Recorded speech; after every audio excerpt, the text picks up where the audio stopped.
Good evening. I call to order the Lake Havasu City Council regular meeting on Tuesday, October 13th, 2020 at 6 p.m. Public participation in the meeting is happening this evening, but citizens can watch the meeting live on Channel 4 or view the meeting live at lhcaz.gov/TV. We are also receiving public comments from members of the public in a written form to the city clerk's office. They can be emailed at cityclerk@lhcaz.gov and will be read into the record at the request of the citizens. We'll now have an invocation from Suzanne Waldron from Mount Olive Lutheran Church. Welcome. Good evening, Mayor and members of the public and council members. We thank God today for the beautiful weather we're having finally after our sizzling hot summer. We ask God to send down to those who hold office in Lake Havasu City, our state, and the world, the spirit of wisdom, charity, and justice, that with steadfast purpose they may faithfully serve in their positions of public trust to promote the wellness of all people through Jesus Christ our Lord. May God the Father grant us grace. May God the Son fill us with love. And may God the Holy Spirit keep us in peace. Thank you, God, for this beautiful day. In Jesus' name we ask it. Amen. Thank you. We will now have the Pledge of Allegiance led by Jillian Usher, the Director of Communications from the Lake Havasu City Museum.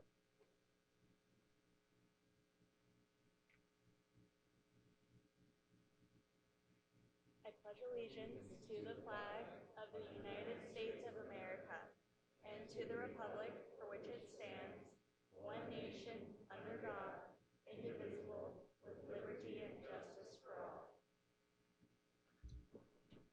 Thank you. Jillian, if you'd like to share a little bit about your organization. Do I have to press anything? It's on. I think, is the green light on? Yep. Yeah, you're Okay. good. And if you just lift the microphone up, perfect. Sounds good. All right. Good evening, Council. Thank you for having me this evening. I am representing the Lake Havasu City Museum of History. I am the new Communications Director. I'm very excited for this position. I wanted to share with you the fun and educational programs that we have currently going on at the museum. Starting this week and throughout the month of October, we will have Votes for Women, which is a celebration of the centennial anniversary of women's suffrage. We will include key members of the suffrage movement, as well as Arizona key members and history within the suffrage movement. When that is over, we will have a Dia de los Muertos workshop and workshop series, and that'll feature crafts that are culturally correct to Dia de los Muertos. And then we will also have a Halloween celebration, Ghouls Night Out, where we will have crafts and activities for children and families of all ages. And then we will also have an ofrenda ceremony, which is a altar ceremony where community members can come in and create altars for family members that have passed away.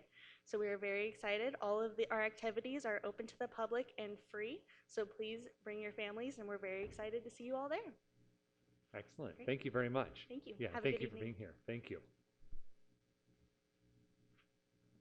All right, the next item on the agenda is the roll call. Ms. Williams, if you'd please call the roll. Council members Jenny Koch, Here. Gordon Grote, Here. Michelle Lynn, Here. Donna McCoy, Here. Jim Dolan, Here. Vice Mayor David Lane, Here. Mayor Cal Sheehy. Here. Thank you. Item 5 is the call to the public. This is an opportunity for citizens wishing to address the City Council on issues within the jurisdiction of Lake Havasu City. Your comments will be limited to 3 minutes or less. If you wish to address an item that's already on today's agenda, we encourage you to wait till that time because we can have a two-way back and forth conversation. With the call to the public, you can speak on any item within the jurisdiction of Lake Havasu City. We'll listen intently, but we cannot have a two-way conversation. There is a light indicator box by the city clerk. Green means you have your 3 minutes. Yellow means 1 minute is remaining, and red means that the 3 minutes is up. You do not have to sign up for the call to the public, but we have had several that have. So we'll go in order that they were signed up, and then we'll open it up to anyone else that would like to address the council. So the first speaker would be Mr. Befort.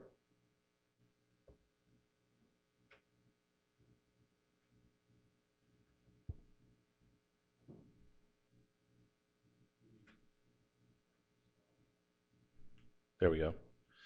Good evening. My name is Greg Bedford, for the record, and I'm a Lake Havasu City resident. I'm sure you're probably familiar with me at this point.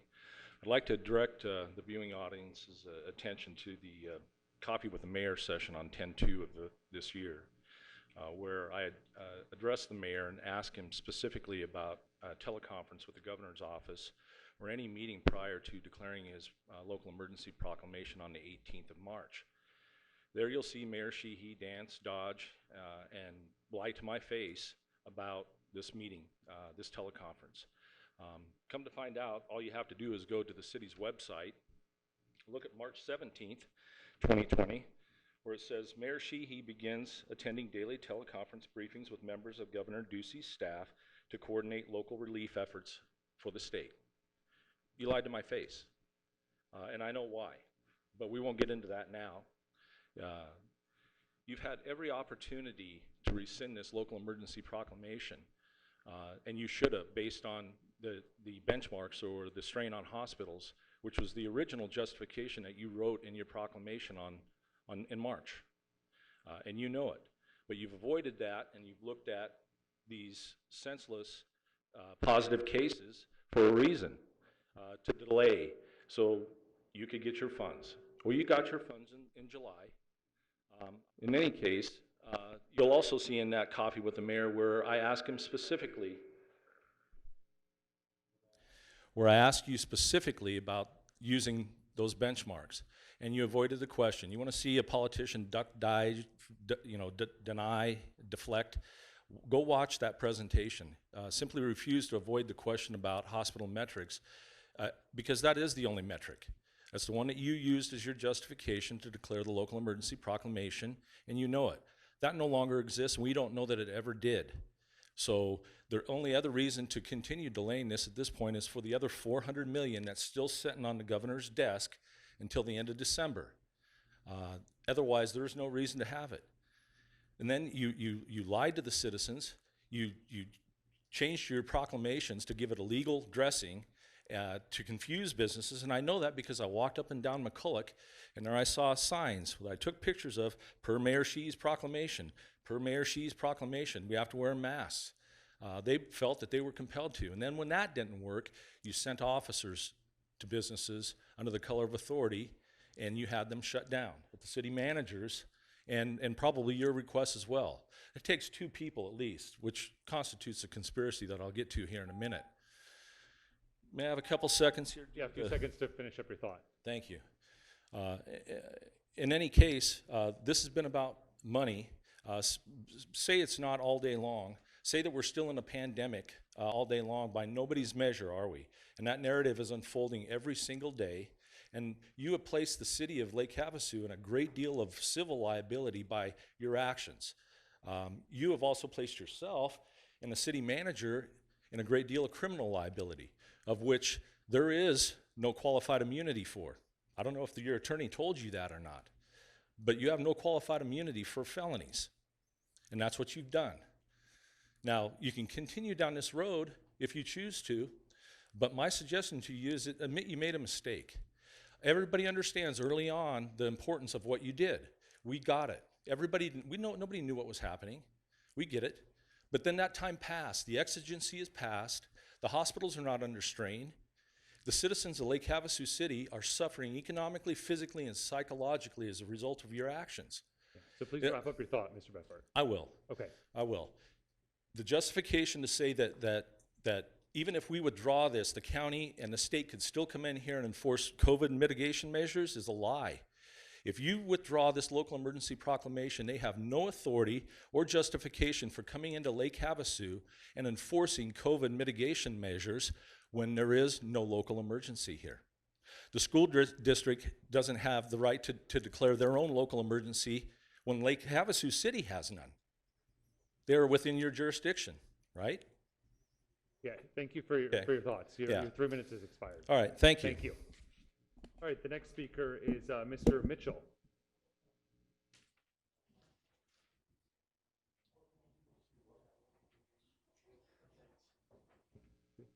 If you could use the handheld one that's on the podium there. Yes, thank you. Okay. Mayor, members of the council, and members of city government, Last time I came here, I said I wasn't really prepared to speak, but did so because I didn't hear people talking about the constitutionality of what's been done here. And today, I'm prepared to speak. Basically, since the emergence of COVID-19 in the late 2019, local, state, and federal elected officials have struggled to see how they're going to assess and address the threat of the virus and that it presents to the citizens. First thing I'd like to do is commend you, Mayor Sheehy, that you've done very well in a situation that was probably very difficult to make some decisions in. However, it's kind of like I always said to my kids, if I put a little poop in the brownies, are you going to eat it? And the answer is no. And I think that here we have a little poop in the brownies. So what I'm going to talk about here has to do with the fact that the United States of America is founded on principles that are God-given principles of individual liberties that are guaranteed to us by the Constitution. The Constitution is considered the supreme law of the land, not executive orders, not proclamations. Nothing like that is allowed to impinge upon the freedoms that are guaranteed by the Constitution. I'll be going over the legal sites of that in a little bit to go over that a little bit more. And I gave you a copy of this, so I'm actually kind of wandering here, so bear with me. So as far as the constitutionality of the situation of what we're dealing with here is that the constitutional rights of the citizens are protected from government tyranny by their elected officials paying attention to what the Constitution says about how they're supposed to proceed. Now, I personally believe that you were persuaded to declare an emergency when none existed by individuals who were well-meaning, saying that, gosh, you're going to want to have money. If it breaks out here, you're going to really want to have funds available and things like that to you in the event that that takes place. However, I don't think that you saw the trap that was laid there for you and to ensnare the city government in being complicit in denying the rights of individuals here in Lake Havasu. So the thing to do about that is to rescind the proclamation, to admit that people's rights have been violated, and I'm going to give you the constitutionality of why you would want to do that and give you the legal sites to go along with that. Okay, the first thing is the supremacy clause of the Constitution is Article 6, paragraph 2. Basically says the supreme law of the land is the Constitution. There's a Supreme Court ruling, Marbury versus Madison, that also states that the supremacy clause of the Constitution is definitely the law of the land, and anything that is enacted by executive order, by even state legislatures or federal legislatures is null and void. In other words, it has no ability to be enforced, either by the courts, by the police, and the citizens need not obey it. Okay? The next one, may I continue? No, your 3 minutes is up. So we do have what you presented to the city clerk, and she'll share it with the council at large. Well, the one thing I would like to say is this, is that you're all sworn to uphold the Constitution. And according to Article 18, that failure to do so is capital treason. Actually, 18. Yeah, Mr. Mitchell, yeah, we'll share your comments. Mr. Your Mayor, 3 minutes point is of up. order, please. Yes. Thank you. So, my recommendation Mr. is Mitchell, on the your time, list. your time is up, but thank you for being here this evening. Okay. The next speaker that we have is Mr. Liska.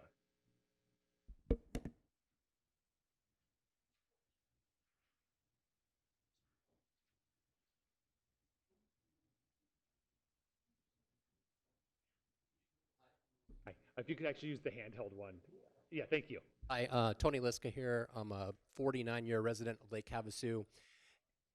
Hey. I'm here today primarily because I'm sick of listening to Tannerite and bullets up until midnight and 1 o'clock all summer long. I live in the residential area up near the stables, north end of town. And another thing that I'm pretty passionate about is I have had it with desert dumping and people destroying my desert and your desert. The problem seems to be is who's in charge, who's going to do the policing.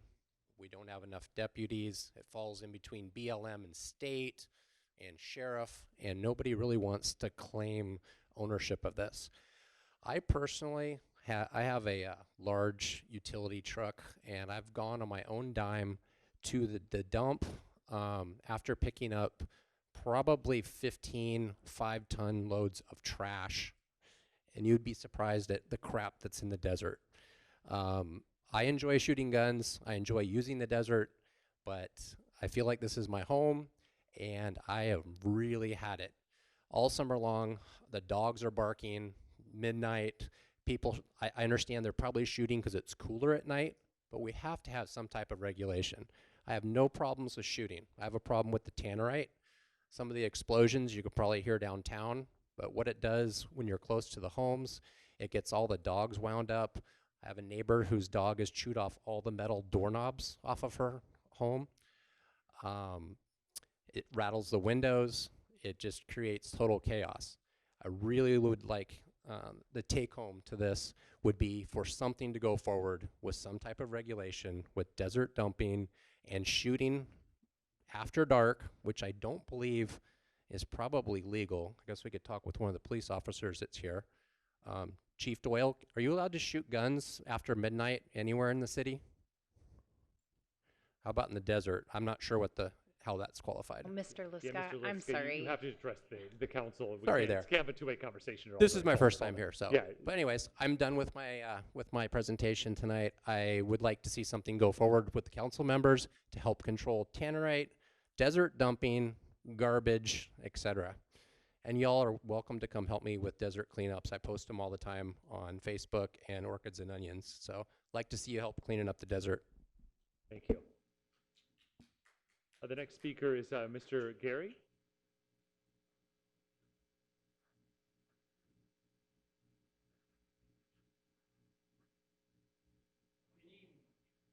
You can use the handle. Thank you. So, Mr. City Manager, Mr. Mayor, I'm here. Can you click the button just so folks at home can hear? Is it? Oh, we got you. Okay, can you hear me now? Yes. Okay, I am here as a longtime resident of Lake Havasu City, and I'm also the vice chairman of the Keep Havasu Beautiful Committee. And so probably September 22nd, there was an article in the newspaper about the city wanted to sell the parcels throughout the community. Those parcels were left to us by McCulloch with whatever his vision was, but I see them as open spaces all over the city.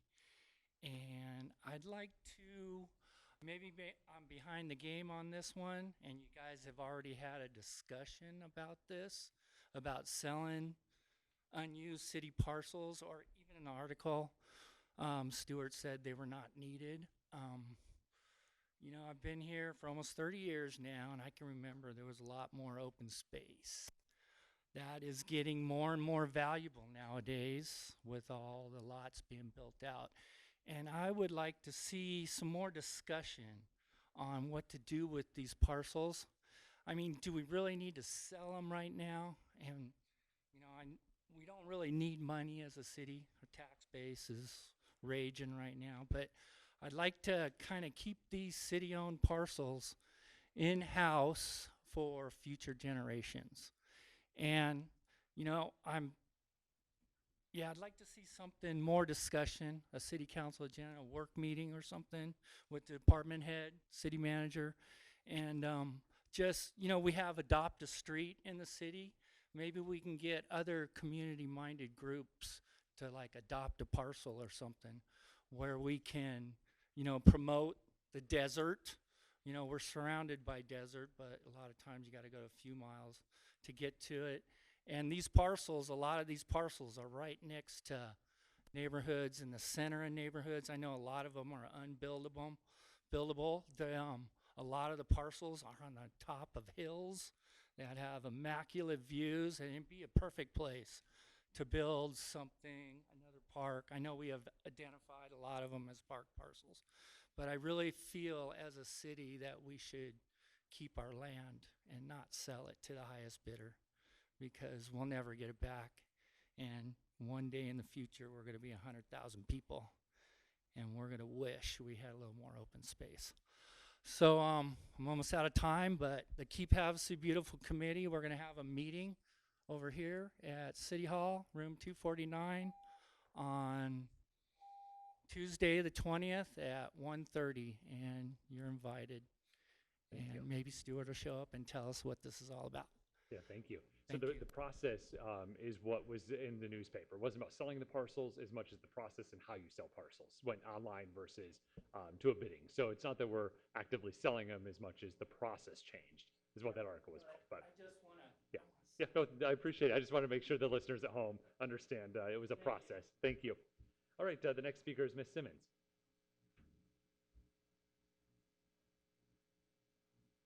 Supposed to use this. Can Yes, you hear please. me? Thank you. Okay. All right. Hello, I'm Christine Simmons, and I'm representing an organization of homeowners. We did give you a petition of 99 signatures from the equestrian area, and now we're over 200. So when you look behind me, can you see them? They're here. I'm representing them. It's POD, Protect Our Deserts. And my subject tonight is trash talk. Are you up for that? Okay? Because our dump is creating a major problem. People are not waiting in line. They're not paying their fees. There's only one scale. We need 2 scales. Or we need designated days. Maybe a free day once a month would be nice, so they don't go out in the desert and do it for free. But I'd like you to work with us on coming up to some solutions that are workable and viable. We need a plan. What's going on now is not working. We had a huge cleanup day the last weekend in March. It was very successful. We filled a huge dumpster worth of things you wouldn't believe we got out there. Sofas, TVs, sea-doos are being blown up. Boats are being blown up. The tannerite, I'm with Tony on the tannerite over there. And yeah, it's out of control. So our organization has a viable plan that we'd like to work with the city, the BLM, and the state officials. It's their land out there, the BLM and the state, but they've confessed to us they don't have the manpower to regulate it. So our suggestion is shut it down. Shut it down. Don't let trucks go in. Don't let people go in dumping things. Make it multi-use vehicle. Make it for our equestrians again, which it originally was. I mean, McCulloch had that beautiful vision. He created the equestrian area. We all have an acre of land. I can have horses, I can have goats, and I can have chickens. My neighbors have real horses. I have statues, but they want to ride. And when I first moved there 11 years ago, they were riding. It was wonderful to see them riding in the street and going out and enjoying the desert and people walking their dogs. Now, you see what I'm wearing? I need to be seen. I need bulletproof. This isn't bulletproof. It's dangerous. We have people from California that see the desert and they go, I can shoot. And they do. And they shoot anywhere and everywhere, and they put their targets up high on the top of the mountain, and they're shooting at the target up there. But guess what? The bullets are going over the mountain and into my neighbor's backyard. I have neighbors now that have spent over $2 million for their homes. They could have moved near the lake. They could have moved near the golf course. They chose the desert because they want to recreate there. They want to enjoy the desert. We need to take it back again. We need to claim it back again. Yeah, thank you for your comments. All right, the next speaker, Mr. Elawat, did you want to speak during call to the public or during the agenda item? Your choice.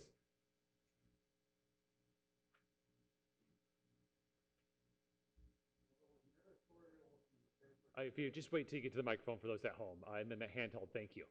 There was an editorial in the paper today. Most of you probably read it. Said your philosophy is let us eat cake. I don't see any cake around here. I want to tell you that in the Could you maybe, I don't know if the button got turned on. now? Yeah. Can you hear me now? Yeah, it's where, yeah, just get it to your mouth a little bit. How about now? Perfect, thank you. Okay. The editorial in the paper today about a pay raise for the city council inferred that your philosophy was let them eat cake. In the mid-90s, I sat where you did. I made the same amount of money that you make today. I look at what has happened to our economy since then, and this idea of a pay raise up to $11,400 per city council member is going to make you part of the paid political class is a little bit ridiculous.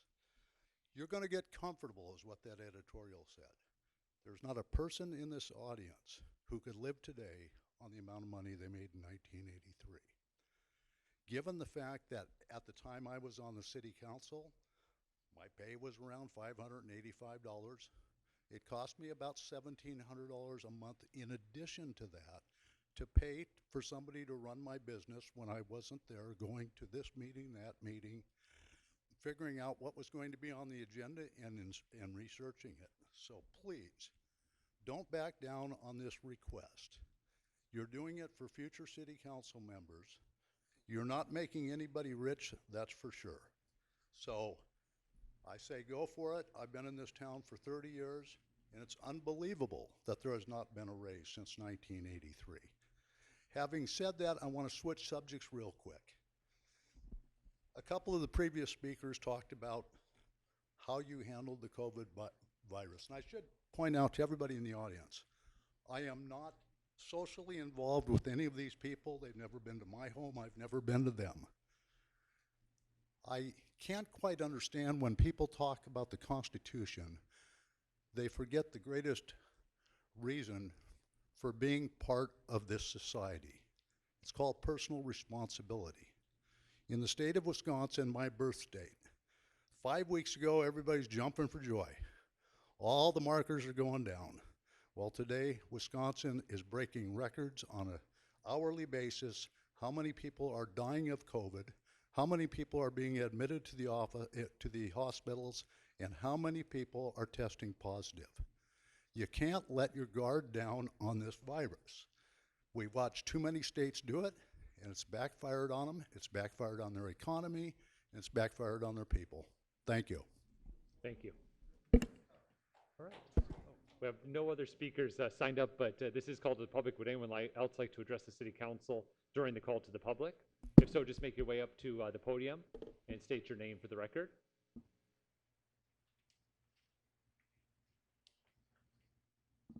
Hello, my name is Michelle Long, and I am piggybacking on Bill Mitchell because 3 minutes is not enough time when you're passionate about something to be able to speak to somebody. So the following is a citation of the legal authority for why mayor should immediately rescind the emergency proclaim and declare Lake Havasu City a constitutional sanctuary city where the highest law of the lands will prevail. The supreme cause of the Constitution, Article 6, Paragraph 2, the Constitution is the supreme law of the land. Number 2, the Supreme Court ruling Mulberry versus Madison, 1803, 5 U.S. 137, Volume 5, page 137, Supreme Court and the Constitution and any conflicts null and void. The AM Juris present the Constant Law, Volume 16, Section 98. No emergency allows violation of the constitutional right.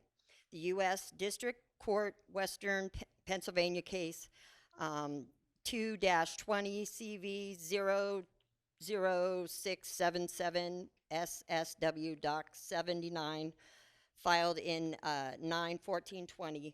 The Council of Butler versus Governor Thomas Wolf. COVID-19 restrictions are violated, and it was a violation of the First and the 14th Amendment. I can go on and on, but there's one other thing I want to say before I lose my time, because 3 minutes isn't enough. And so in conclusion to all this, the court found the Supreme Court of the Supreme County of Butler versus Wolf that even though the actions to prevent the spread of COVID-19 were undertaken with good intentions of the address of the public health emergencies, in an emergency, the authority of the government is not unfiltered. The liabilities protect the Constitution are not fair-weathered freedom, in place when times are good, but able to cast aid in times of trouble. There is no question that this country has faced and will face emergencies of every sort. But the solution to a nation's crisis can never be permitted to subside the commitment to an individual liberty that stands as the foundation of America's experience. The Constitution cannot accept the concept of a new normal where the basic liberty of people can be subdued and the open-end emergency have bad measures. Rather than the Constitution setting certain guidelines that may not be crossed even in an emergency, actions taken by members of the city government and the state cross those lines. And in your duties as a sworn member of the city's government, it's now to remedy our constitutional handling of the crisis and make reparations to the businesses and the citizens of Lake Havasu City. Now, Mayor Sheen and member of the council, you have agreed to uphold your oath to protect and defend our Constitution of the United States. Please do a roll call of all members of the city government who are present and record their yay or nay to refer to their committee. Thank you for listening. I have children and grandchildren and a father that died here because he stayed 5 months locked in a house and couldn't come out because of COVID. Thank you. Thank you, Mrs. Long. Would anyone else like to address the city council during the call to the public? If so, you just make your way to the podium. All right. Yeah, please. Yeah, come up and just grab the microphone, state your name for the record.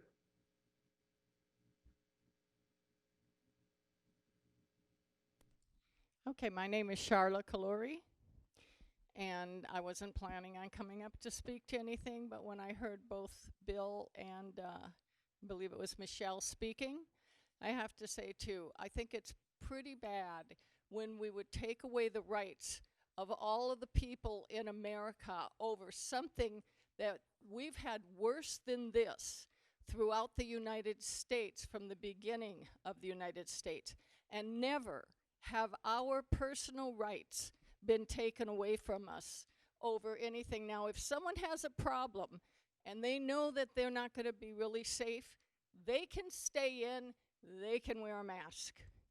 But for people who are not afraid, I don't think that it's correct or decent or right to take away our First Amendment rights.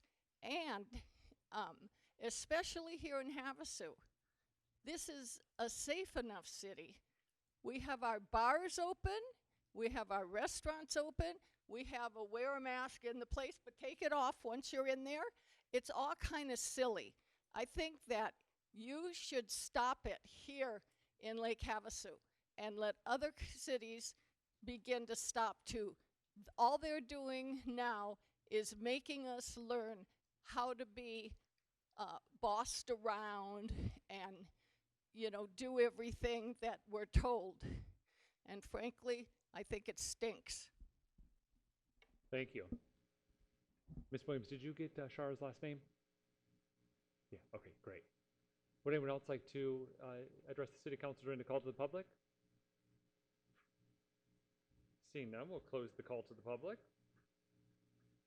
Move on to item 6 of the agenda, the consent agenda. Do any of the council members want to Oh, I'm sorry. That's okay. We did have 3 public comments that were submitted by email. The first public comment was received on Monday, October 12th, and its subject is call to the public 10/13/2020. Good evening, Lake Havasu City leaders, mayor, and residents. My name is Patricia Perez, and I am a full-time resident of Lake Havasu City. In this digital age, I have come to accept that certain buildings or big box businesses may have pie-in-the-sky cameras. It's mildly annoying, but it's not as if I have anything to hide, right? So what happens when the next door and absentee neighbor puts up a camera with a pan, zoom, tilt, infrared that has the ability to move or be hacked into any direction of your yard, day or night? Mind you, my neighbors simply wish to keep an eye on their investment, and I do not believe they are spying or harassing us. Because this is fairly new technology, however, I am no longer confident that my backyard is as secure or private as I once believed. As many of you already know, I am a mature first-generation American woman and part-time wheelchair user who enjoys her privacy and dignity, especially on my property. In the evenings, my husband and I sit on our patio and discuss details of our private life. Might a hacker be able to take those marital conversations out of context? Or what about my pool? Lucky for all of us, I am pretty sure my skinny dipping days are over. However, I'd be mortified if I opened Twitter one day and saw a video of myself hobbling out of my pool in a modest swimsuit as someone else's inspiration. I've attached a photo of the camera taken from inside my home.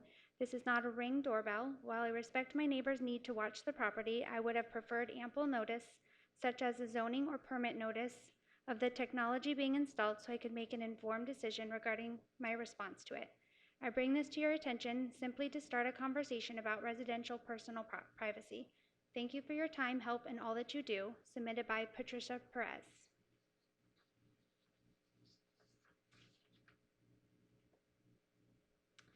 The second comment was received on Tuesday, October 13th, 2020, with a subject line of LHC State of Emergency. Mayor Sheehy and Council, I am urging you to rescind the state of emergency in Lake Havasu City. When it was declared on March 18th, it was a prudent decision to do so, based on uncertainty and dire predictions coming from the CDC, WHO, Dr. Fauci, and others. But now, 7 months later, as we see clear signs that the virus is naturally dying out and we're likely approaching herd immunity, we know that those forecasts were wildly exaggerated, if not indeed untruthful. There are currently 378 active COVID cases in all of Mojave County. I don't see how this can possibly be construed as any kind of emergency. As was disclosed at the Mojave County Board of Supervisors meeting on October 8th, rescinding a state of emergency order will not result in the forfeiture of federal or state COVID-related funds. So if money was the incentive for keeping this order in effect, that is not valid consideration. If the doomsday pundits prove to be correct about some sort of projected second wave, the emergency order could always be reinstated. So other than starting the flow of tax dollars into the city, what has the state of emergency declaration accomplished? Plenty. We now have crowds of masked, faceless people wandering around, conditioned into believing that everyone is sick and contagious and deathly afraid of a virus with a 99.9% survival rate. Struggling business owners are being terrorized and threatened by the health department to enforce draconian, arbitrary restrictions on their employees and customers, fearful of being shut down or losing their liquor license for non-compliance, or worried that some disgruntled employee or customer will anonymously call the snitch line and maliciously report them for some infraction. You wash your hands of this by blaming the governor, but by keeping the state of emergency in effect, you're actually complicit in maintaining the appearance of government oppression. When 4 McCulloch Boulevard bars were shut down back in July by the Department of Liquor Licenses, did you stand up for the owners and try to work out an agreement with the state to keep them open? We elect mayors and council members to fight for us, not just roll over by orders issued from Phoenix. How many businesses have been lost? How many lives have been lost due to suicide, drug overdose, domestic violence, and deferred medical treatment directly caused by the lockdowns? Many more than the death toll from the virus, no doubt. But nobody tracks those metrics, do they? Instead of using your position to compel the governor to end his senseless restrictions and mandates on the state, what are you and the city council focused on? Giving yourselves a pay raise. I understand it's been a long time since salaries have been adjusted, but honestly, the timing of this couldn't be worse. With so many people unemployed and local businesses failing or desperately trying to survive, let's just say the optics aren't very good. We need your support, not your indifference. The point being, there's no emergency, and in hindsight, there never was. Now that snowbird season is starting up, it's important to send the message that Havasu isn't some sort. Submitted by Ron Danielson.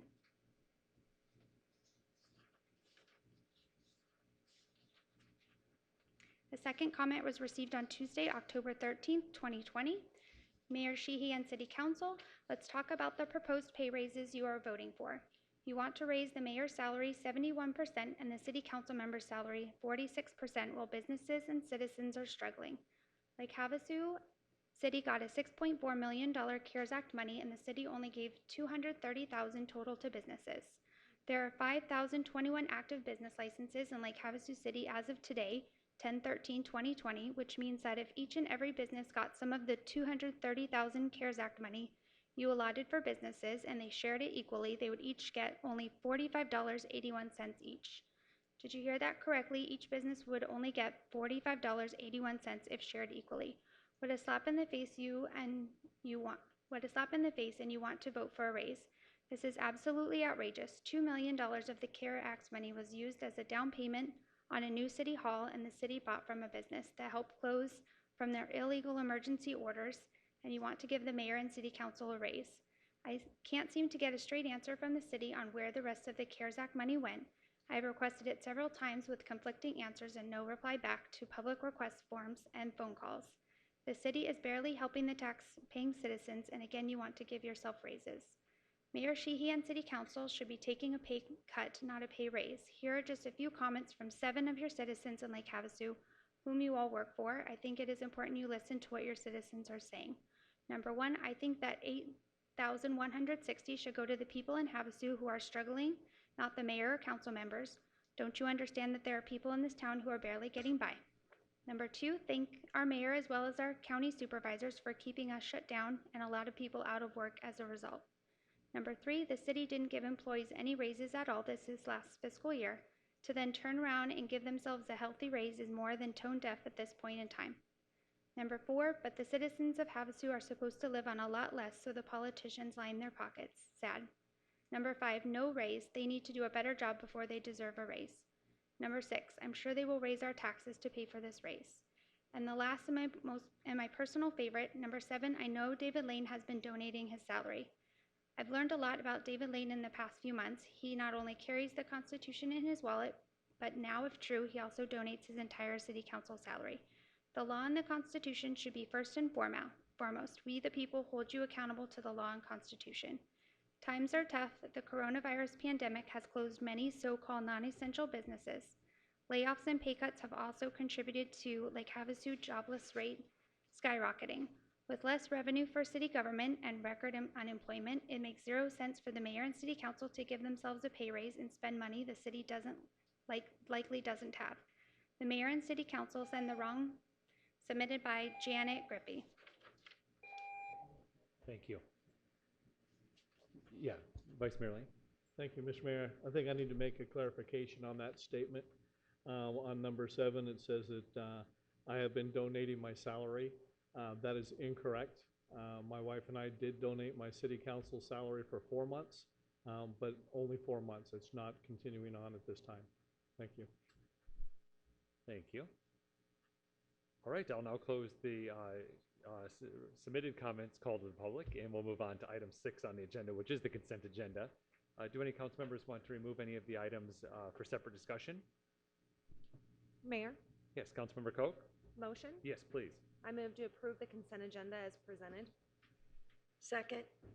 We have a motion for the consent agenda from Councilmember Koch and a second from Councilmember McCoy. Is there any further discussion? Seeing none, we're ready to vote. Councilmember Lynn? Aye. Thank you. Councilmember Grote?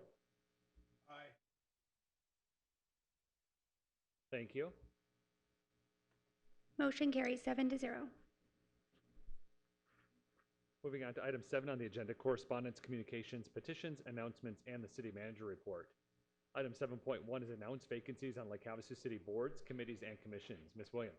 Mayor and City Council, there are several vacancies on Lake Havasu City boards, committees, and commissions. The following is a listing of those vacancies. Airport Advisory Board, 1 alternate pilot member, and Board of Adjustment, 4 regular members and 3 alternate members. Anyone interested can pick up a packet at City Hall, and they are also available on the city's website at www.lhcaz.gov. Thank you. Thank you. Item 7.2 is the city manager's report. Mr. Knudsen? Good evening, Mayor and Council. It's not often I get to recognize an employee that's in the audience. Dustin Salisbury, congratulations for your hard work and dedication in earning your engineering and training certificate. Dustin recently passed the National Council of Examiners for Engineering and Surveying, a 6-hour Fundamentals of Engineering exam. This exam is the initial step needed to be taken to earn licensure as a professional engineer. Keep it up, Dustin. Your future is bright in Lake Havasu City. Yeah.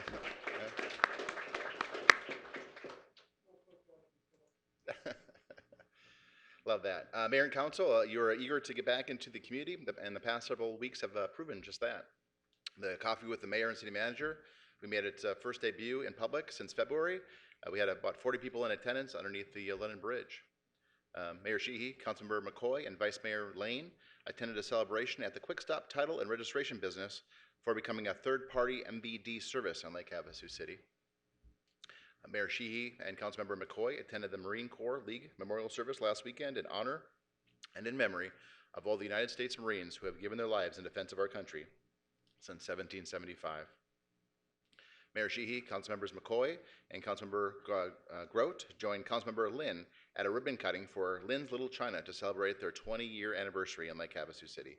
Congratulations to you, Councilmember Lynn.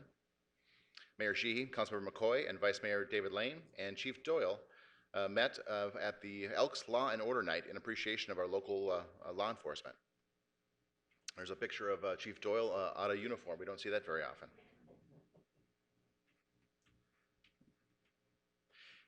Vice Mayor Sheehy, Vice Mayor David Lane, and Councilmember McCoy celebrated Nicholas Bartolucci for earning his Eagle Scout rank for organizing a trail and recreation area improvement, a cleanup, and a fire break clearance at Bill Williams National Wildlife Refuge. Congratulations to Nicholas.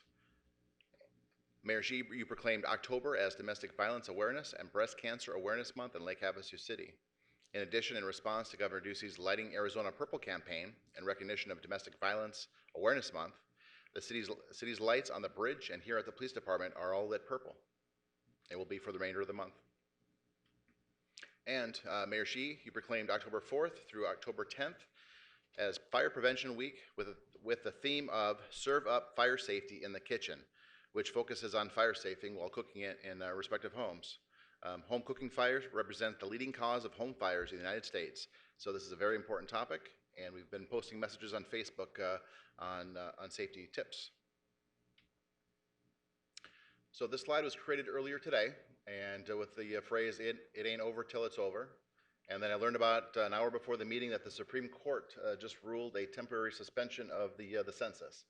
So looks like it's over. I'd like to recognize one of our employees, the city employees, who's Maria Hart. She's also a numerator of the census, and she offered the citizens an opportunity to complete their census with her assistance at City Hall and at Smith's grocery store. At City Hall, Maria assisted 6 residents, accounting for 14 people, and at Smith's, she helped 9 residents, accounting for 17 people. What looks to be the totals, end of the census count totals. The response rate for Arizona was 63.9%. For Mojave County, it was 59.5%. And Lake Havasu City response rate was 63.8%. Kingman continued to have a great census effort at 74.4%. And Bullhead City's effort was at 57.2%. So we've announced in the last couple of weeks about it the last weekend and then resumed, and we're still trying to figure this thing out as it happens. But again, as of right now, it looks like the census is completed. And lastly, some information that's based on data collected by Mojave County Public Health Department. The total number of COVID cases in Lake Havasu City to date, all encompassing, as of October 12th, is 1,159. You can see the breakdown by month in the graphic that's displayed. Of the 1,159 cases, a total of 1,133 are completed quarantine. There is, which means there are 26 individuals that are currently in self-quarantine. Our reported cases continue to trend low, which means our residents are continuing to do their part to slow the spread of the virus. Mayor and Council, that concludes my report. Thank you, Mr. Knudsen. All right, we'll move on to item 8, which is public hearings. We'll start with 8.1, introduce ordinance number 20-1243, amending City Code Title II, City Organization and City Council regarding meetings, call to the public, powers and duties, fire department, and other housekeeping revisions. Ms. Gary. Good evening, Mayor and Council. This is the introduction of several suggested changes to Title II of the Lake Havasu City Code. The easiest way to review the suggested changes is looking at that track change document that was contained in your agenda packet. Real quickly going over the changes, most of them are housekeeping in nature. Starting with 204080, that's just clarifying that if there are no items for a city council meeting, that we don't have to have a meeting. That has actually happened and it wasn't anywhere in the code, so we added that in there. Call to the public, that's 204500. There was a request to take a look at the provisions that the city currently has for call to the public. We looked at call to the public across the state of Arizona, looking at other cities and their agendas and what they do. Overwhelmingly, a lot of the cities only have one call to the public. They only have it during regular meetings. And There were some that didn't have any call to the public whatsoever. It's not required by law to have call to the public. However, if you have call to the public, there are certain regulations by law then that you have to follow. So we suggested what we found most prevalent with, throughout the state, which is changing it to one call to the public contained on regular meetings of the City Council. In 212080, this is just a clarification, adding that 15% of the total number of votes cast. It's not changing anything, it's just clarifying the practice. 216010, we're moving city physician. That's not actually an appointed position. I don't know if it ever was, but we couldn't find a reason to ever be, so we're suggesting that it be deleted. Same thing, 216020, that's city treasurer duties. Down a little bit further, we go on to clarify that the city treasurer is actually our administrative services director, and so there's no need to have this repeated twice, so it's removed from this section here. In 220040, this is under the city manager's powers and duties. Just added a quick clarification as to the reports that are completed each year for the finances and administrative activities of the city. It's as included in the annual budget or otherwise approved by council. In 224020, this is under the city clerk, and this is just adding under the state statutes, clarifying that this is the city clerk. She's the designated person to administer the records management program from the city, and she is the one who submits the records that are required by law to the Arizona State Library, Archives, and Public Records. It's not changing anything, it's just codifying our current practice. 224070, this is a really old provision. There's actually several different licenses that are issued throughout the city. The city clerk does not issue all of them. Instead of trying to go out and list who issues what licenses, there's really no purpose that this section serves, so we're suggesting to simply remove that. You'll see chapter changes to chapter 2.28, that was city treasurer, which is now administrative services director. And then the other changes within those sections just clarifies or kind of gets rid of some antiquated language such as warrants and changes that to expenditures. That would be more familiar to people. There's a chapter 2.32, which is deputy city manager. The city does not currently have a deputy city manager. However, if we ever wanted to put a deputy city manager into place, we wouldn't need to have it in the city code. So we're not really sure exactly why that was codified. It's not necessary to be there, so we're suggesting that that be removed. The next section, 244050, that's under the police department. There was one sentence that stood out, and it talks about keeping the records of the police department office open to inspection by the council at any time. That's not true. Not all of their records are open to inspection at all times, so we simply remove that. That's misleading. The next is chapter 2.52, and this is under the police department. There are a lot of changes suggested in this section. Chief Palafis went through all of this being a new chief and really wanted to bring it up to date. I don't know that it's ever really been revised. A lot of the changes are just housekeeping in nature. You will see some deletion of some sections. It's either because it wasn't deemed necessary to be within the city code, or it's actually contained in other portions of the city code, such as fire alarms and the false alarms. That has its complete own chapter somewhere else in the city code. Moving on from that, there was a title change from HR manager to director of human resources, and so that change is within a couple sections. And last but not least, we removed the S from the capital improvements fund, and it is more appropriately the capital improvement fund in section 270050. And we will be happy to answer any questions that you have. Thank you, Ms. Gary. Are there any questions of the council? Mr. Mayor. Yeah, Councilmember Lynn? Yes.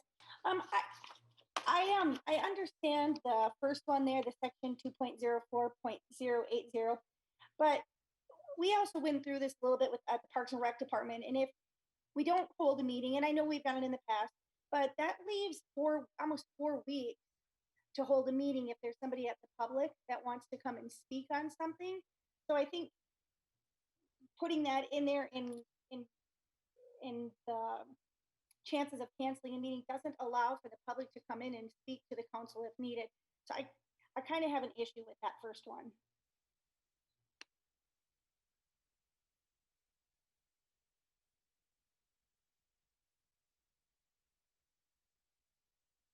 on that, Ms. Gary, about, We simply added that in there because we did run into the instance where we didn't have any items to discuss and wondering, can we cancel the meeting? Can we not cancel the meeting? This just gives the option to cancel the meeting if we happen to have a time when there are absolutely no items to discuss. It's not necessary. If council feels that it's not necessary to put that in there, we absolutely don't have to. It doesn't mean you have to cancel the meeting if there aren't any items. If there are issues going on in the city and we think that discussion needs to occur, you can absolutely still have a meeting. It just codifies an option. are you comfortable with that, Councilmember Lynn? Honestly, I would just like to delete it. I would rather not add that.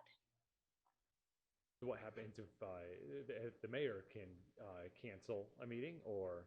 Yeah, I mean, we would still go forward, and I guess the meeting could be canceled or couldn't be canceled. It just wouldn't be specified in the city code. Okay. All right, any other comments or thoughts from council? Yeah, Mr. Mayor, if I could. Yeah, Councilmember Grow, we're having a little bit of a hard time hearing you. I'm not sure if there's something on your end that you could do. Yeah, I can turn up my mic volume a little. Is that better? Yeah, we got you now. Thank you. Okay. I would tend to agree with Council Member Lynn on that because we already have a mechanism in place whereby the mayor, if he needs to, cancel a meeting.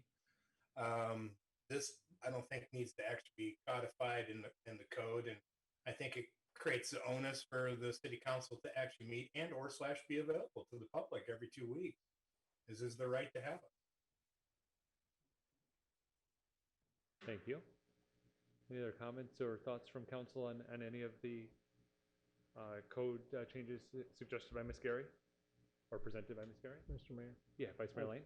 After their comments, I just want to clarify, excuse me, with Ms. Gary. It says that they may cancel, not That's they correct. shall, not they Mm, should, yeah. not they have to, but they may if they choose to. Correct. Okay, thank you. All right, seeing no additional comments from the council, this is a public hearing. Would anyone like to address the city council on this matter? Wait, Mr. Mayor, if I may ask a point of order. Yes, Councilmember Grow? Yeah, in this matter, are you referring to the entire code changes proposed tonight or just 2.04.080, the one we're talking about now? Because I do have questions about other sections. Oh yeah, we were taking questions from the entire code change that was presented. Oh, okay. Well, then I still have questions on other stuff. Okay. Yeah, Councilmember Grote, if you want to go ahead and answer those questions, that way if the public has any comments based on your questions, they would have the opportunity to speak. Absolutely, Mr. Mayor. Thank you very much. And honorable members of the council, I'm sure that, some people will be able to weigh in and give us their 2 cents here.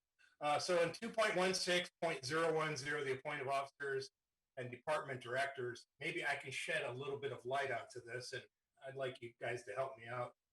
I see the fire chief is here. He may be able to help me as well.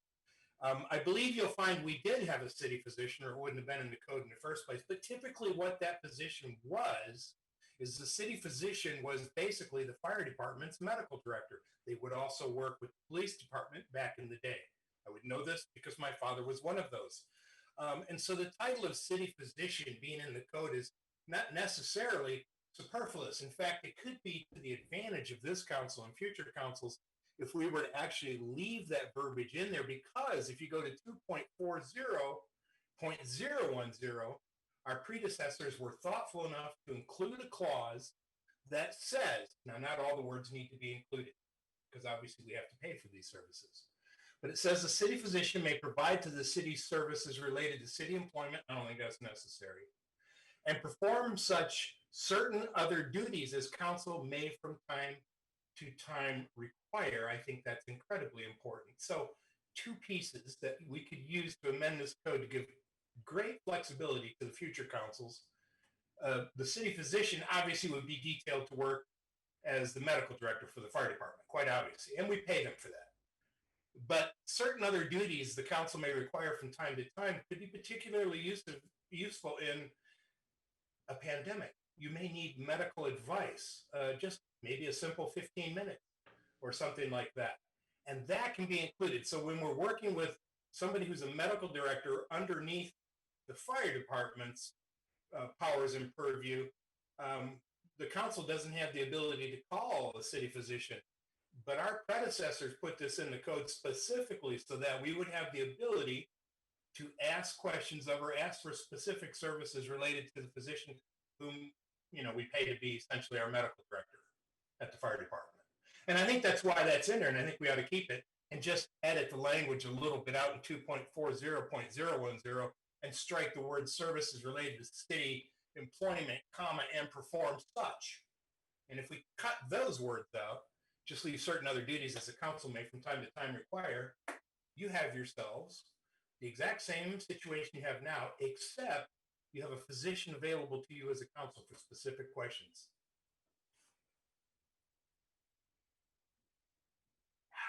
That was a big one. Oh, and then the other one, 2.44.050. Maybe somebody can clarify to me based on this. I didn't even know we had this. This is entertaining. This is a huge oversight clause that was put in there for some reason. I don't know. I wasn't here back in the day. I wish I could ask somebody. But in section C, line 2, it says, and keep records of the office open to inspection by council at any time. Our city attorney said, well, you know, like, not all the records are available to city council anyways. Like, according to my calculations, under this code, every record in a city police department that we operate would be open to inspection by the council at any time. That is clearly an oversight provision. Now, we don't need it right now, but what if we had somebody run the police department and, just as an example, a city manager and the two of them conspired to intimidate somebody? For example, maybe even a council member. Wouldn't it be great if we could go in and have oversight on the police department, the one department that could really make our lives complicated? So I think that we should actually leave that in. They put it there for a reason. I think it's a good reason. So those are the questions I had, and I would defer to the honorable city attorney, who could probably clue me in as to what records we couldn't inspect based on the city code as we're reading it tonight. Or maybe the police chief can honor us with that answer. Well, any records that would be confidential under statute wouldn't necessarily be open to inspection by the public. Confidential under state statute specifically? Well, specifically, yes. Okay, thank you. So everything else will be open. It is an oversight clause, plain and simple. Why would we give that away? All right, did you have any other questions or comments, Councilmember Grote? No, I didn't. I mean, does anybody have any information contrary to the city physician concept that I just laid out on the table? Yeah, it doesn't appear that any other council members do have support on that for you. Support or questions? I was asking for questions, Mr. Mayor. Yeah, Councilmember Grote, they have not asked any questions either. Mr. Mayor, can we have those questions answered? Can they be answered? I'm sorry, Councilmember Lynn, what was the question? Those questions that Councilmember Grote asked, can those questions be answered? Yeah, what Councilmember Grote just asked is if any of the council members have any questions. I'd like his questions answered. That wasn't what he was asking. He was asking if we as council members had any questions. So what questions specifically would you like answered that Councilmember Grote asked? I would like to have a little bit more information on that section 2.44.050. I'd like a little bit more clarification on that, please. About the police department? Yeah, please. Thank you. And Mr. Mayor, you know, I would like also to say that while I was asking as a courtesy to get the input of other members of the council and or the mayor or the city attorney or anybody else representing the municipality, I'm very, very interested in understanding what the history of that was and why it was in there. I'm not, you know, I'm talking 216010 here, the city physician. I have no earthly reason. So we're bouncing back and forth way too quick. So let's take one question at a time. So we're going to talk about the police department. Does anyone have any history, Ms. Gary, on that, or possibly Chief, on a history of that? I don't, we discussed it previously as we were going through the code. We didn't necessarily have any history. It was just kind of something that stuck out as being oversight. And then, Chief, if you could just use the handheld mic, please. Mayor, Council, we discussed it, Kelly and I, and I've been here 32 years and not aware exactly what they were searching for or why they put that into effect. But there was a question about why wouldn't everything be available to the council, with an example being if I was conspiring with the city manager. Well, on the flip side is all my records wouldn't be available to a council. What if I was investigating a council member, or what if I was investigating criminal activity by the council?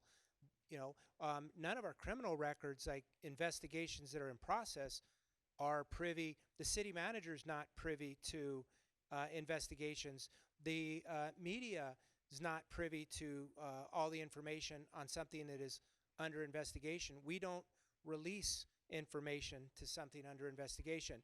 So there's very specific, there's specific things that are public information, and obviously any council member that wanted something that was public information can go to the city clerk's office and get whatever they want. The majority of what we have is public information. Our intelligence files are not public information.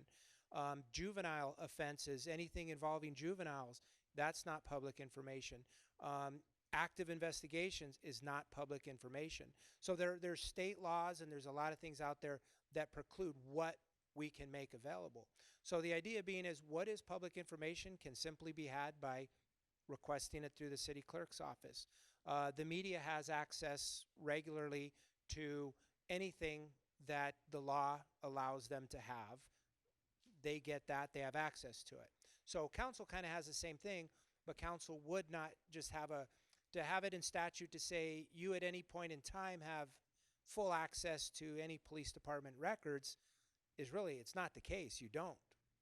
And nor have any of you ever expressed an interest in wanting any of that information. So there is an avenue if something is being, if there's down the road, obviously you'd never have that concern with me there, but down the road, if you ever had a concern with the police department, there are a myriad of avenues to take via the attorney general, via whatever, or the city manager to step in. I work for the city manager. Anybody can step in and get the information that's needed if improper activity is suspected. So with that, I'll answer any specific questions on that. Yeah, thank you, Chief. Do any members of the council have any specific questions? Councilmember Dolan, do you have a question? Not a question, just a statement. Okay. Just in the thoughts of us going through here and doing house cleaning, I think if it's something that is I don't think there's any risk of leaving anything in there that we might have concerns about. I mean, the whole point is to go in and clean up some of the redundancy and some of the wording not needed. So I don't think leaving it in there, if any council member has a concern, really does much. I mean, like I said, the only one that I like having the option of us canceling the council meeting if we didn't have an agenda item. It gives us the option. It doesn't require us to. That's the only one I think we should leave in there as far as the city physician and the records. I mean, I don't think it really changes anything either way if we just leave it in there. It just, we didn't clean that section up. It doesn't give us any more power or authority that we already had, so. Yeah, thank you. Councilmember Lynn, does that answer the question that you had? Yes, thank you very much. And Councilmember Grote, does that answer or clarify your questions? Well, not exactly. If I may ask the police chief, the honorable police chief is still available to us at the microphone. I would like to ask the gentleman a question, if I may. Yeah, please. Chief, I appreciate the necessity to handle certain material and certain information a particular way. You know, as a former counterintelligence special agent, I had a top secret security clearance. So classified information has to be handled on a need-to-know basis, and you have to have the proper security clearance. And then if you have sensitive compartmented information, again, there's another level of access that's involved. So managing intelligence, managing classified information, and or managing information related to, for example, a specific person. So if you were investigating me for tax evasion, well, you couldn't investigate me for tax evasion. I don't know what you investigate me for. Make something up, right? Because I don't have any money. You can't get money, can't get blood from a stone. But if you're investigating me for doing something bad, let's say, obviously, I believe, now I could be wrong, maybe this is a lawyer question, or maybe the chief knows. Doesn't state statute prevent me from asking for an investigation on myself or information on it? Isn't that already codified in state law? That probably is a lawyer question. Sorry, Chief, I didn't mean to put you on the spot like that. Is that a lawyer question? So is that's your question? Yeah. Okay. Yeah, doesn't the protection already exist that I wouldn't be able to ask for an investigation on myself nor would any other council member? Well, this was one of the cornerstones of the Chiefs. So your question is, if you were under investigation and you were asking me for information about the investigation against you? Right. Yeah, no, there's nothing that would compel me to tell you about that. Run that by me again, Chief? I said, if I was investigating you for a crime and you came in and wanted me to tell you exactly what I was investigating or all the information I had, there's nothing to compel me to do that until I've made the arrest, and obviously then we get into disclosure. Okay. But we wouldn't want to have this section, but then we'd have this section where somebody could say, but since I'm a council member, all the records are open to my inspection, so you have to give me the records. Correct, and that's one of the things is the vagueness of the code, the way it reads, would be under these circumstances, the code doesn't say with exceptions, it says the records are open to council members, which is overly broad. And as I understand it, against state statute. Our code is in conflict with state It caused statute. conflict, correct. Yes. We have certain records. We have medical records with medical information on our employees. We have background information on employees. We have all kinds of information in there. And like I said, we get into intel files. We get into cases under investigation. So there's very obviously things that we wouldn't show you, but the minute I say I won't show it to you, then according to the code, now I'm in conflict with what our city code says. Okay. I see your point, Chief, and it makes good sense, and I see the city attorney's point. I also concur that that makes good sense. Not a hill to die over, but the one thing that I would like to suggest is, and we don't have to rush any of this through right now, because good policy is like making sausage. Nobody wants to see it done. But maybe we should look at best practices in other municipalities to retain some level of an oversight component on behalf of the city council and the mayor, but without creating the sort of issues and difficulties that the Honorable Chief and the Honorable City Attorney have both pointed out to us tonight. I think they're both very accurate, and we should take heed of their wise counsel. But I would also like to have city staff go back and find out some other best practices that obviously when they put that in there, it was put in there in a broad spectrum, and it's probably not valid today, but it was clearly put in as an oversight provision by a previous council. And I think there's some logic in doing that, but how do we craft that in a way that we can work successfully with our police department and our city management and the city attorney's office? I'd like to see more information on that rather than just striking it. Same way with the physician. I'd like to see more exploration about why was that put in there and what are the benefits.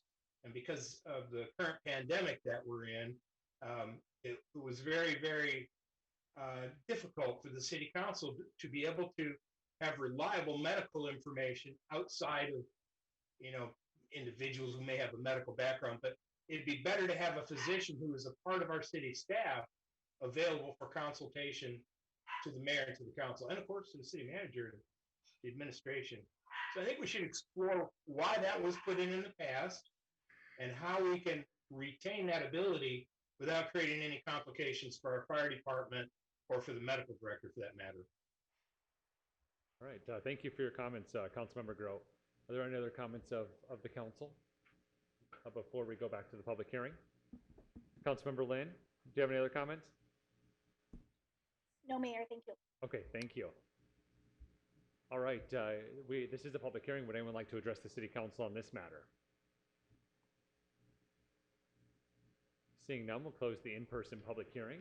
Ms. Williams, I do not believe we have any public comments written, and we'll go ahead and close the public comments from the written comments. Mr. Mayor, Bring it motion? back to council. Yes, Councilmember McCoy. I think that our staff did an incredible job going through all of this and deleting the information that's old and hasn't been used, and anything that comes up in the future, obviously, we can add it in if we feel it's important. But I would like to suggest the motion as they've presented to us. I move to introduce ordinance number 20-1243, amending Lake Havasu City Code Title II. Second. We have a motion from Councilmember McCoy and a second from Councilmember Dolan. I'll just make a couple of comments and then open up for any other council members. To Councilmember Grote's point regarding the city physician, from my perspective, I don't see a need for it right now. It's additional cost to the city that's not necessary, but we still as a council would have the ability for oversight with a contract for service or something along those lines should a need arise that's unique in the future. When it comes to the regular meetings, we can continue to have those or cancel them with or without this code change. And then where it, talking about the police department, we're in conflict with state statute. I don't see any other way to do this except for moving forward with what is recommended by staff. So those are my comments on the 3 points that council members brought up this afternoon or this evening. Do any other council members have any questions or comments before we go to the vote? All right, we have a motion from Councilmember McCoy and a second from Councilmember I do Dolan. have a comment. It's Yes. a point of clarification, actually. The idea behind the city physician was not to create an additional position. I think maybe you misunderstood me when I was talking about the fact that we normally do employ a physician in the city, and we call them the medical director, and they fall under the fire department. Is that not correct, Chief? Yeah, that is correct. But the medical director works for the chief, not for the council. So as written in this code right now, it says section 2.16.010 is appointee officers and department directors, specifically in the same action that we appoint the magistrate, the attorney, and the city manager. Mayor? Yes. If I can, in our fire department, what we have is a battalion commander for EMS services. So that is a position that is currently held, and that's a lot of coordination that continues with the medical community, the hospital, and our ambulance provider. So that's what that position is for. But that's not he's not a medical doctor.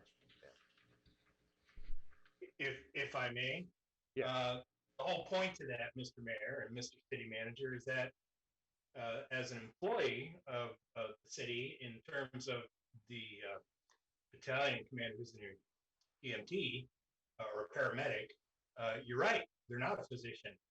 And the point is that when this was written, it was written such that we would appoint a city physician who would then serve as the medical director for the fire department. And that would be the fire department's main purview. That city physician could also be used by the council if it were to be retained in the city code in that way. But the council apparently doesn't feel, or at least some members don't feel, that there could be medical emergencies to which the council might need some advice. I would argue that COVID-19 is just such an example, and I would also warn the council that you can expect more of these in the future. Yeah, thank you, Councilmember Grote. All right, we do have a motion in front of us from Councilmember McCoy and a second from Councilmember Dolan. With no further comments, we're ready to vote. Councilmember Lynn? Nay. Councilmember Grote? Nay. Motion carries 5-2. Thank you. Mayor, excuse me, I'm sorry, for clarification, there were some requests to me to do additional research, and based on the motion, I'm not going to do additional research. Yeah, we're going to bring back how it was presented tonight, correct? Yes. Okay. Yeah, the motion was as presented this evening. Thank you. All right, item 8.2 is adopt resolution number 20-3447, amending resolution number 93-874, fixing monthly compensation of mayor and city council members. Mr. Rulett. Good evening, Mayor and Council. The item before you this evening is a resolution to propose fixing monthly salaries of mayor and city council members. You may recall that this discussion began approximately 2 years ago when Mayor Nexon requested this item be brought forward to council. The topic was discussed at the November 13th, 2018 council meeting, and it was at that time that it was decided that the elected official salary adjustment would be addressed as part of the positional analysis. Our comparable agencies were surveyed, and based upon the results, it was found that the mayor's current salary is approximately 72% below our market agencies, and council members' current salary is approximately 60% under market. The resolution before you is to align the elected official's salary with our comparable city salaries, which would align council with what we did for our staff during the positional analysis. Keeping in mind that if this resolution is approved, this change would not become effective until December 1st of 2022.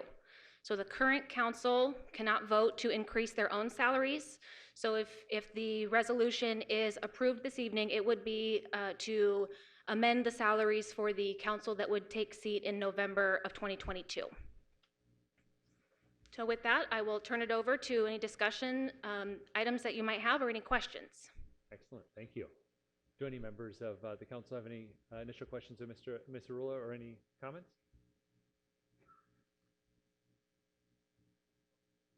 Mr. Mayor, I'll start with some comments. Yeah, Vice Mayor Lane. First off, we did start this conversation several years ago when Mayor Nexon brought this forward, and we were pretty adamant at the time that we didn't want to raise the salary of the mayor or council until after the employees were taken care of. We did the positional analysis and we came up with the formula to take care of our city employees. And so now we're looking at city council pay, and as Mr. Urilla said, this is not for our pay. This is for future council members to try to attract the best and the brightest, just like our employees, that we want to make sure there's fair compensation, that you have the best and the brightest, and we want our citizens to be able to attract the best and the brightest when it comes to their elected officials. So all of us up here will have finished our terms that we now hold by the time this takes effect, and this will only take effect in 2022. I believe it's time. There has not been a council increase for 25 years, and I will tell you from experience, it costs money to be up here on the council. We attend a lot of functions. We go and we do a lot of things for the community. We pay for all those things. Every dinner you see us go to, we pay our own way at those dinners. Every time you see our name somewhere on a memorial brick or whatever, we pay for that out of our own pockets. It costs money to be on this council. And right now, it does not cover our expenses. I read some things about how we get cell phone stipends and we get internet stipends. So I just wanted to clarify to the public, nobody up here, nobody on the council uses a cell phone that is paid for by the taxpayers. We all pay our own way when it comes to cell phones. When it comes to internet, is there an internet cost when it comes to the council? Yes. Does that mean that you're paying for our internet in our house? No, it does not. This is how we get all of our information. Many of you probably think we all have offices at City Hall and we can get our emails and our council communications and everything. We do not. Our offices are at home. I sit at my kitchen counter and I do work from there, and the only way the city has to get a hold of me is this iPad. And that's what they pay for. They pay for the internet service so that the city and the constituents can get a hold of me. So I just wanted to clarify that. And I do believe that we need to make sure that we have the best and the brightest leaders moving forward in the future. And so I would definitely support this. Thank you. Yeah, thank you for your comments, Vice Mayor Lane. Any other comments or questions from council? I'd just like to say, I was in the audience 2 years ago when we discussed it, and I agree with what we did at that time, pushing it off. We could vote right now for the incoming council to get the raises, which in my opinion wouldn't make the most sense either, because then you'd have 3 council members making more than what the mayor makes right now. So being a part of this, I definitely think 2022, which me, for example, the only ways I get this raise is if I choose to run again and get reelected. So it's for, like I said, it is for the next council. I am lucky. I do run my own business. I do have the time to give. Each council member serves different amount of time and hours, and is involved at different levels. And there are a lot of us that do go to a lot of the events and the dinners. And like I said, like Dave said, we don't use the cell phones. I have my own iPad with my own internet. Like I said, I'm fine either way. I'm not here for the money, and I don't think anybody is here for the money. I don't believe that's the part of it. But like I said, you should be paid for your time, and time is one of the most valuable things you have. And it is, when you do look at the comparables to the other cities, it is, I believe it's sad for the future council to be making what they're making right now. And like I said, I don't get this raise unless I choose to run again and get reelected. So I feel like I get to say that, where, for example, David would be on that next group. So I fully support it, and I think it's like 1993 was the last time. So just definitely keep that in mind. Thank you. Yeah, thank you for your comments. Back in the control room, could you put the Zoom screen on just so we have a full conversation with the council, please? Any other comments from council members or? All right, well, this is a public hearing, so we'll go ahead and open up the public hearing. Would anyone like to address the city council on this matter?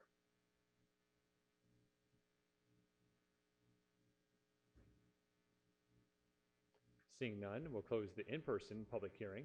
Ms. Williams, I believe we did not receive any public comments written either. All right, we'll go ahead and close that. We'll bring it back to the council for discussion. A couple of things that I would like to address that I've heard is one, that by doing this pay increase, it's going to create a political class or lining our pockets or something along those lines.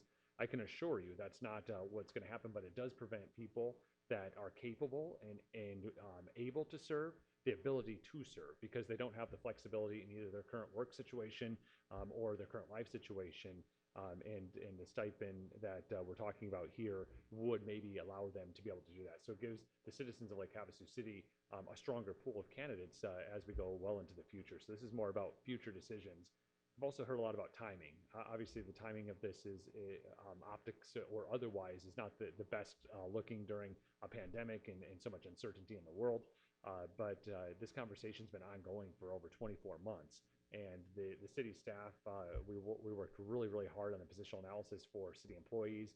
So there's some information that's out there on the internet and otherwise saying that city employees haven't got a raise. We haven't addressed city employees. That couldn't be further from the truth. All eligible city employees that have been eligible for a step increase have received step increases over the last 6 budget years. Again, they had to be eligible for it, but if they were, they did receive that. And now we've also solved the compaction issue with the positional analysis. The two goals we had with positional analysis was to fix the compaction and make sure we were paying people at market rate. These rates were determined based on the same 10 comparable cities that were used for all city staff. And it's right at the median of where that's at. The total impact to taxpayers is less than $30,000 per year for all 7 of the council members. And also the size of our city 29 years ago, is greatly much larger than it was. So the amount of workload that we do as council members and mayor, not complaining. We signed up for it, and I'm very fortunate and blessed that the voters chose me. But it is a lot, and it's a lot of work and offset for that. And so again, this isn't something I'm looking at for myself. I have to run for office again, similar to Councilmember Dolan and others on the council. I have to run again, choose to run again, and be successful and get elected before or if this would even impact me. But for the future of Lake Havasu City, to have the strongest candidate pool to lead our beautiful city is so important to me. I think this is a pivotal way to do that. So, Councilmember McCoy? Mr. Mayor, yes, I just wanted to add quickly that this is one of those things that 2 years ago I was very adamant about, and 8 years ago when I first signed up for this, I knew exactly what I was getting into and what it entailed and it involved. And in no way did I do this because, I thought I was going to make money in the city. It's been expensive. It's been an incredible journey, but that's not what we're here right this minute to talk about. The previous councils have oftentimes been more retired people that were able to do this. And there are many young people that want to get involved, but they need to have income for their families. And so this is why I think it's really the time has come for us as our city has grown to open this up to everybody. This will affect none of us here with my 43 days left on the council. Oh, sorry. But I do support this now. I think it's really important that we support future councils in helping them to bring in the best qualified people that we can. So I encourage everybody out there. I know it's been a tough year for all of us, and struggling is hard. But this is 20 years overdue. So, thank you. Thank you. Any other comments of council members? Yeah, Mr. Mayor, I got a few comments. Yeah, Councilmember Grow, did you have a comment? I do. Okay, yeah, we might have lost your sound again. I'm not sure if something changed, but we're having a hard time hearing you. Oh. Okay, thank you. So it's pretty easy to count to 4. But I'm going to go ahead and provide some comments. First of all, just for clarification, was this last done in 1983 or 93? 1993. Okay. So we're talking 25 years, like type of deal. Like that's a long time. Here's the problem I have with this. First of all, you know, the optics and the timing are bad. Well, guess what? The optics and the timing are always bad. But there are 2 things I want people to take into consideration. They need to know this. They really do. And I'm not going to put our honorable mayor on the spot. I'm just going to make some informed guesses. If you want to jump in and say I'm all wet, go ahead. But, you know, I think the amount of time our honorable mayor spends working as the honorable mayor, if you started to calculate that on what he's paid and start to try and put an hourly rate on it, you'd find it's about $2 an hour, maybe 3. I think, you know, we send a bad message when we don't even pay what would be the equivalent of minimum wage. Like this is not just getting you not even halfway to what minimum wage would be. Now that rate would go up a little bit more for a council member, but of course that depends on how much work a council member does, how many events they go to. They're right. A lot of money comes out of your own pocket. You know, I don't use the phone thing. I don't have the iPad. I spend all my money on my internet, blah, blah, blah, just like everybody else does. I would do the job for free. But the point is, when we spoke to this a couple of years ago, the point I made about attraction of a good candidate pool, nobody was interested in that. I remember that very clearly. Mark Nexon was, I was, but nobody else was. So here's the only problem I have with this. The only problem I have with this is when it takes 25 years to do this, and then we do this, let's say we're going to do this, let's just be hypothetical about it. It should have been baked into this, the position analysis, and then like any other employee, when there's a cost of living adjustment and so on and so forth, there should be a mechanism in there so you don't have to let your council members and your mayor get behind again for another 25 more years, let's say. All else being equal, that would be twice since the community was actually established. I mean, that's just absurd, and it's probably unethical and immoral. I'm just saying. So really, these fine people that you see sitting here in front of you tonight are all working for a pittance. They do it because they love it, because they care about their community and they care about you. And if you think they're doing it to get rich, or even with a raise, that somehow they're part of some elite political class, you're just out to lunch. I'm sorry, that's not the reality. You know, I've actually done the math. I've gone along and I did this. Now, it was different when I was in Devon because I was getting like $32,000 a year. So it was very different. But I would record, you know, like that conversation at the grocery store was 15 minutes. That conversation over here in the street was a half an hour. That meeting was 2 hours. I had to drive an hour to this city, drive an hour back, you know, and I tracked all that for about a month. And it still was less than minimum wage. So isn't that wrong? Isn't that just kind of unethical on any level?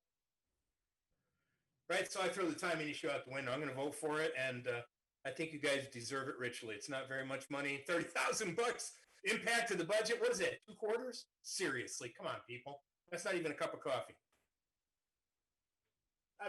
That's my comment. Thank you, Councilmember Grow. Are there any final comments before we entertain a motion? I had to think where we were at in this process. We've already opened the public hearing, closed that. Yes. Okay. Mr. Mayor, I'd Yes, like Vice to Mayor make Lane. a motion. Please. I move to adopt resolution number 20-3447, revising resolution number 93-874, adjusting the monthly salaries of mayor to $1,630 and city council members to $1,038, effective the first pay period of the 2022-2023 fiscal year. Second. We have a motion and a second. Motion from Vice Mayor Lane and a second from Councilmember McCoy. Is there any further comments? Seeing none, we're ready to vote. Councilmember Lynn? Aye. Councilmember Grow? Aye. Thank you. Motion carries 7-0. Thank you. All right, moving on to item 8.3 is award bid for the construction contract for the Dick Stamp Memorial Park Pickleball Court improvements. Mr. Salisbury. Thank you, Mr. Mayor, Council. Before you have for your consideration the award for Dick Stamp Memorial Park Pickleball Court improvements. This is the current state and proposed layout for the new pickleball courts. Kind of overlaid the plans on aerial photo here. We're going to add 8 new courts and some associated sidewalk to get from the current parking lot to the new pickleball courts.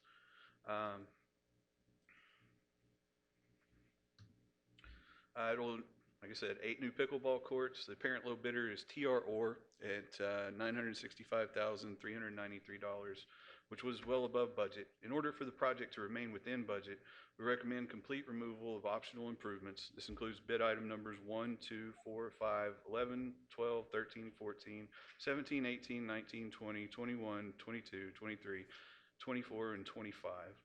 We recommend item 27 be reduced by 2,186 square yards, item 30 be reduced by 19,677 square feet, and item 33 be reduced by 144 square feet.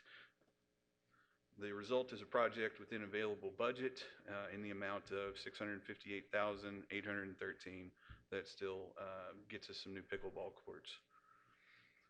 These are what the original plans were, and these are the proposed deletions of the parking lot and associated hardscape. The red hatched areas are what we're sacrificing to make the pickleball court bid work.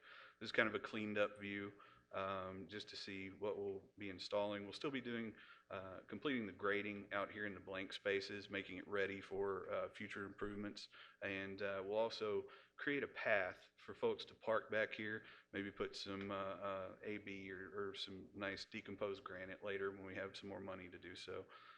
Same thing with the incomplete sidewalks here to get to the, we'll give folks a nice DG path to walk on until we can complete these improvements. If we have available budget at the end of the project, we'll bring these sidewalks here shown in yellow back into the project.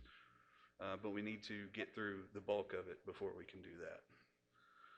Here's some shots, live action shots that were taken this Monday morning out there at the current pickleball court. You can see some of our residents enjoying it. There was, all these folks here are waiting their turn. And this is on a Monday at 8:30 a.m. So there is a demand.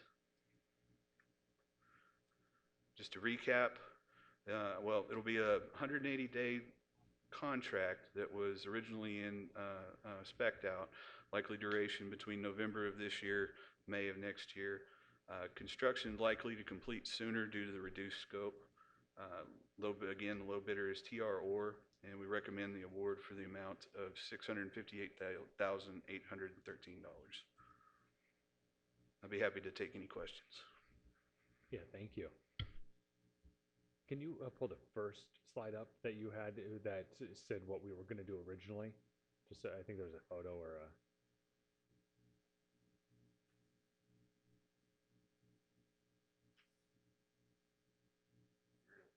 Yeah, is that where, so where on this screen, where's that parking lot? That's right behind where these two, yeah, right in that area? Okay. And so that also provides overflow parking for when we were using Little League and the additional ball fields? Correct. It will. We will make this path available so folks can utilize this space back here. Okay. It just won't be paved at this time. Sure. All right, do any members of the council have any questions for Mr. Salisbury? Mr. Mayor. Yeah, Vice Mayor Lane. Just, and I want to reiterate, thank you to the Pickleball Association. The 658,000, 100,000 of that is being paid for by the Pickleball Association through the fundraisers that they did. So thank you to that. It just goes to show the other organizations here in town that by going out and doing fundraising, you can help proceed and move some of these projects forward. So thank you for that. Yeah, great comment. Thank you, Vice Mayor Lane. All right, any additional questions or comments from council before we open the public hearing?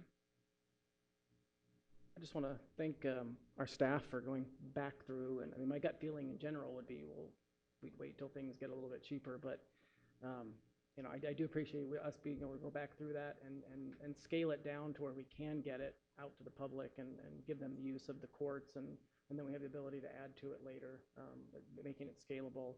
You know, I would imagine I can't imagine why the bid would be that much nowadays. I could possibly imagine, but materials and labor is definitely hard at the moment. So, like I said, I think it's definitely a win for the community that we're still able to get the courts out there, because there's definitely a need for it. So I just want to thank the staff for making those changes. Thank you.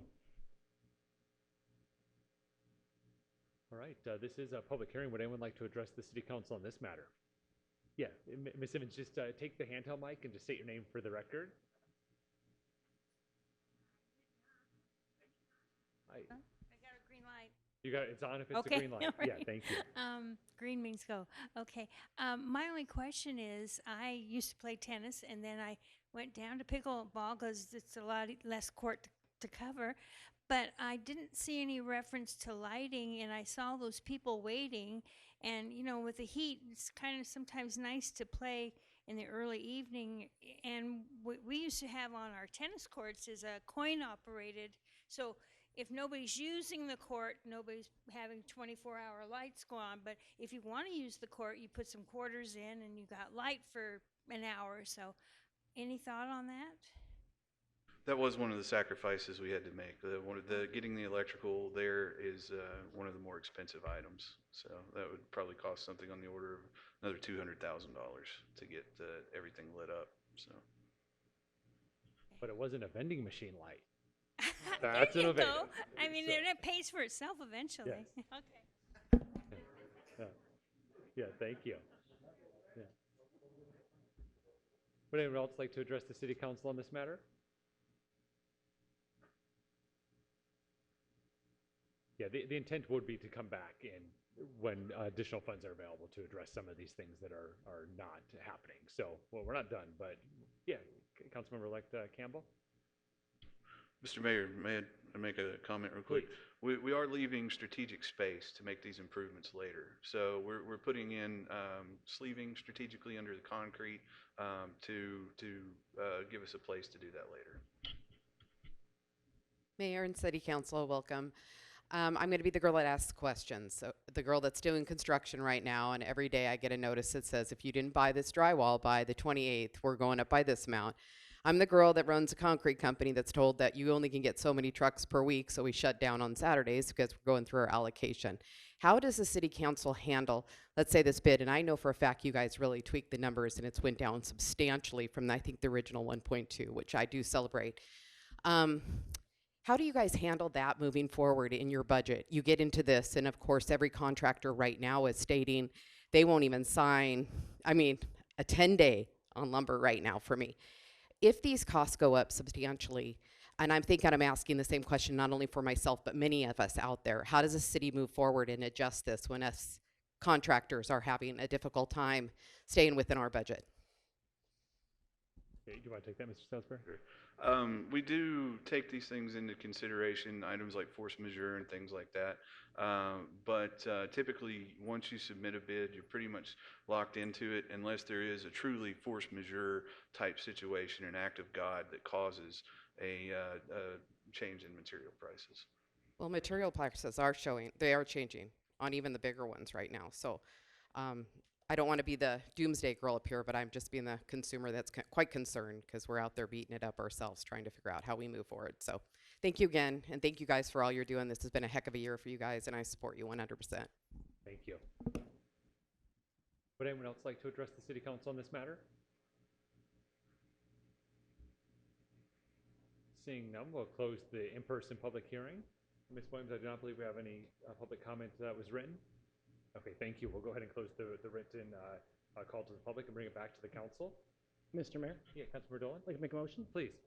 I move to award the construction contract for the Dick Sant Memorial Park pickleball court improvements to TR Orr Incorporated in the amount of $658,813. Second? Thank you. We have a motion from Councilmember Dolan and a second from Councilmember Lynn. Is there any further discussion? Seeing none, we're ready to vote.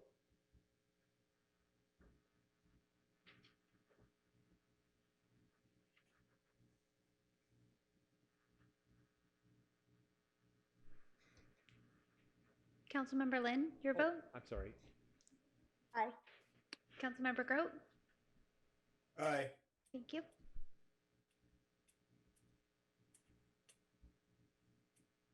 Motion carries 7-0. Thank you. All right, we'll move on to item 9 on our agenda, current events. Do any council members have any council committee reports? Mr. Mayor? Yeah, Vice Mayor Lane? Yeah, I would like to give an update on the CARES Act dollars that the City Council approved for the LHC Resource Alliance.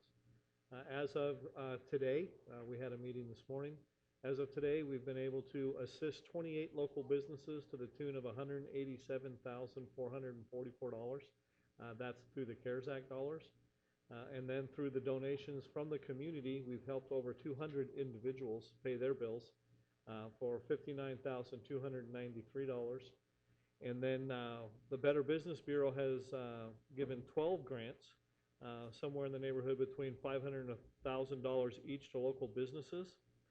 And the local food bank, administered through the Havasu Community Health Foundation, as of September 30th, have distributed 556,992 pounds of food.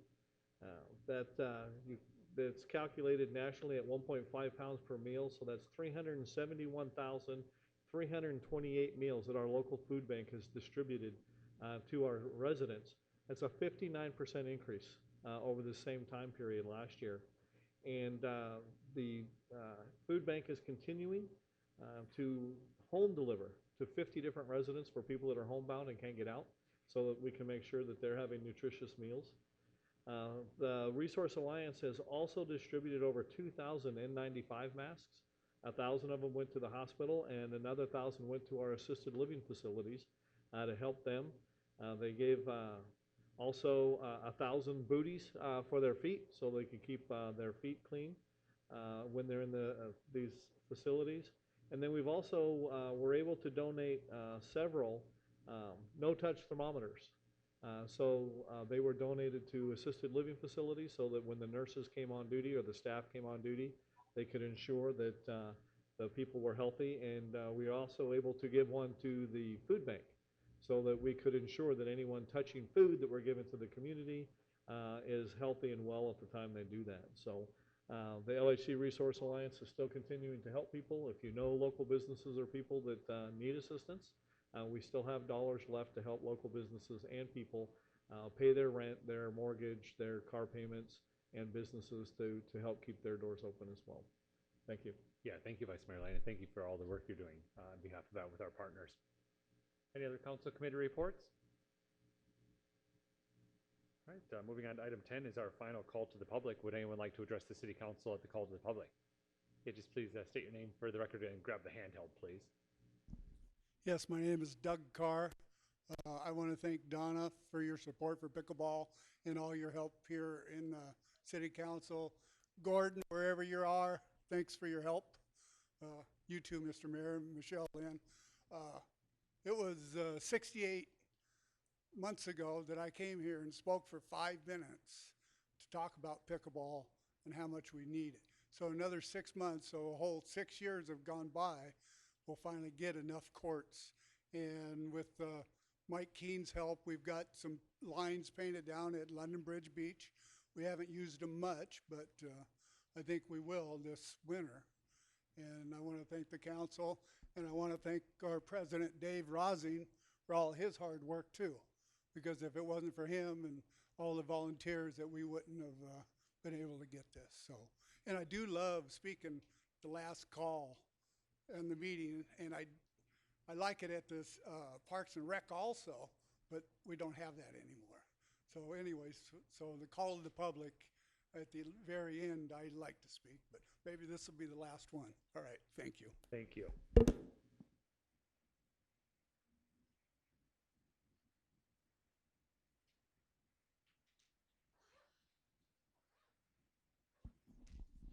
Is this on? Okay, great. Mayor Shea, is this a time where we actually can have dialogue, or is this still just public comment? Yeah, call to the public is just one way where the citizens address the council. Well, then, I'm still wanting to know, because I've not heard anyone publicly talk about the constitutionality and the violations. In the paper that I've furnished you with, I've given you multiple sites, recent court decisions that basically say that the response that you've done mirror very much responses that have been done all over the nation that are being declared unconstitutional. And my suggestion is that you, again, seriously consider making Lake Havasu a constitutional sanctuary city and uphold the Constitution, because the consequence of not doing so will be dire. So, thank you very much. Yeah, thank you. Would anyone else like to address the city council during the call to the public? Seeing none, we'll close the call to the public. And we also have not received any written comments for the final call to the public. Item 11 is future meetings. Our next meeting is on Tuesday, October 27th, 2020 at 6 p.m. It's a regular meeting.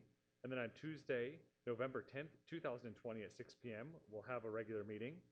And then on Tuesday, November 24th, 2020 at 6 p.m., we'll also have a regular meeting, and we also will have our newly elected council members will be sworn in on that council meeting. So item 12, future discussion items. Do any members of the council have any future discussion items? Seeing none, entertain a motion to adjourn. All right, we have a motion from Vice Mayor Lane and a second from Councilmember McCoy. We are adjourned. Be kind.